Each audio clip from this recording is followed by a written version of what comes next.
We are here at Mama's grave to talk about the rights of our women, and she was the champion of that. But yet here next door in Zimbabwe, the rights of the people of Zimbabwe are being violated. Where's the rights of women? They abduct children from the streets, particularly girl children, rape them and kill them in the bush.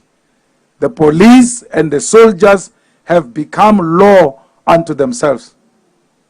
Mnangagwa has become a pig and is eating his own children in Zimbabwe.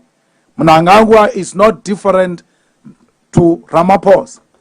When they came in, a lot of us had thought something positive will happen.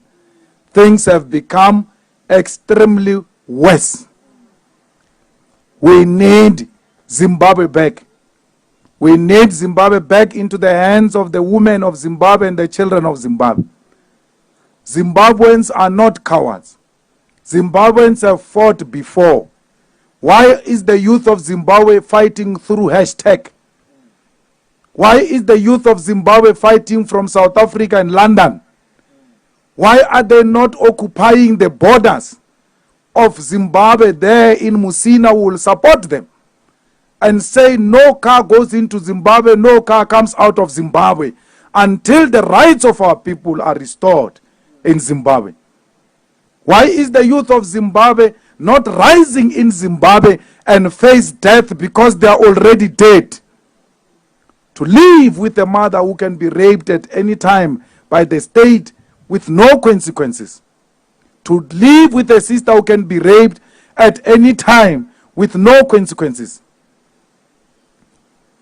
Our own comrades should stop the hashtag revolution and engage in the real revolution. They supported us during our struggle. We must support them now. And the most practical thing for South Africa to do, if Cyril Ramaphosa respects the human rights, as he claims to have drafted this constitution that they say is the best constitution in the world, he must withdraw the South African embassy from Zimbabwe and chase away the Zimbabwean embassy from South Africa until the rights of Zimbabweans are restored. It's the most less violent and not interfering with anything. But we cannot have presence in a country where human rights are violated. So we are the people of human rights. You have a problem with gays. You've got a problem with lesbians. In the EFF, you are not welcomed. Those comrades in the NCOP who voted against that bill of same marriage bill, civil union bill, the EFF people voted against it. We have instructed them to go and choose an NGO or any other organization that deals with those issues of lesbians and gays and all of that, and donate their monthly salary into those organizations, because what they did was extremely embarrassing and an EFF. But also it shows you that they do not know the EFF. Because the founding manifesto of the EFF explains and deals with those issues clearly, and they will not cause any confusion. Okay, if you have not read the founding manifesto, the manifesto that took you to parliament now in 2019 deals with those questions very clearly. So you don't even know the document which took you to parliament, and you want to get a salary from the same document. Now, all of those comrades are going to donate their money to this organization, to organizations as we have mentioned. And if they dare repeat that mistake, there will be opening doors for themselves to leave this organization, because here we do not discriminate. We are for everyone, and worse, we are for those who are weak, who are rejected, who are isolated and discriminated unfairly. Those are the people of the EFF. That's why Zimbabwe will always be our friend. That's why Palestine will always be our friend. Children are killed by Israel. Women are being violated. Israel wants to continue to extend its territory illegally and undermine the Palestinians. We are with the people of Palestine because they are the rejected, they are the undermined, they are the isolated. We are with the female doctors of Cuba who are everywhere in the world providing assistance to needy countries, including countries that have made sanctions against them. Italy passed sanctions against Cuba. But when they were dying, Cuba didn't say you pass sanctions against us, because they are informed by socialist solidarity. They knew that life matters more than politics. And they send their doctors to a country that has sanctioned them. And they are helping in Italy. They are helping here in South Africa.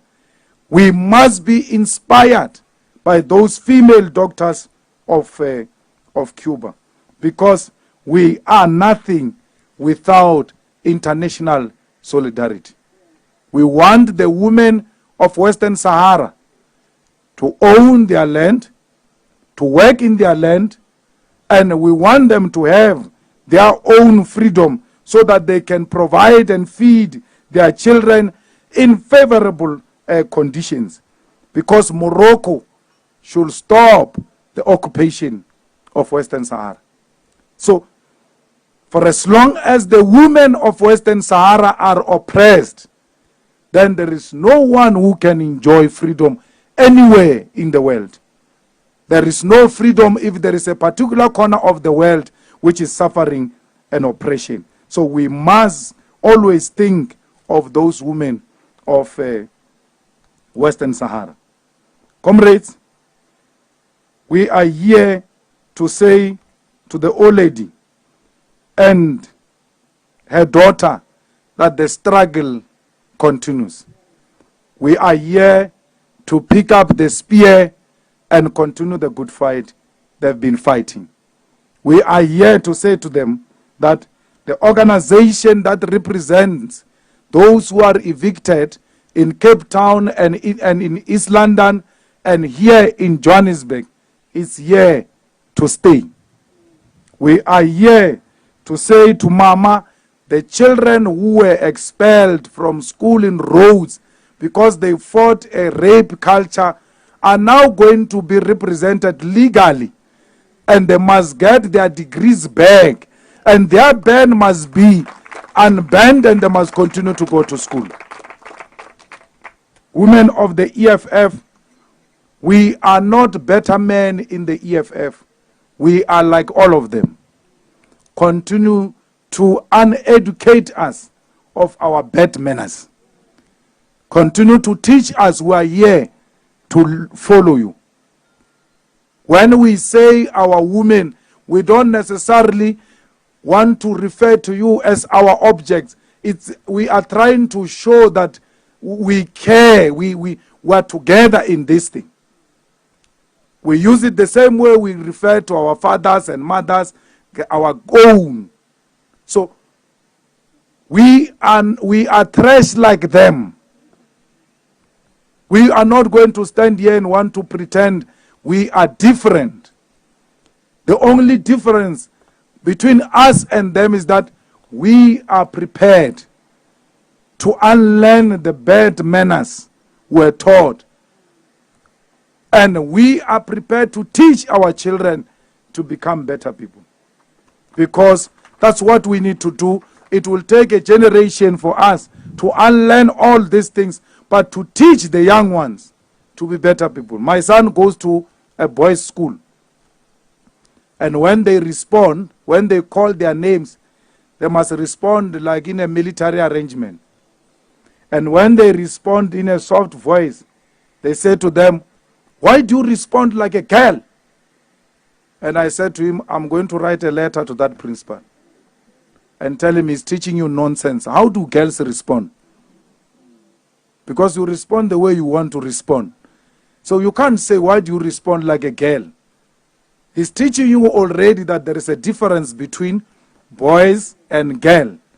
There shouldn't be a difference. They should be human beings, not a boy or a girl, not white or black. We want to live in a country and the world where we see each other through the eyes of a human being, not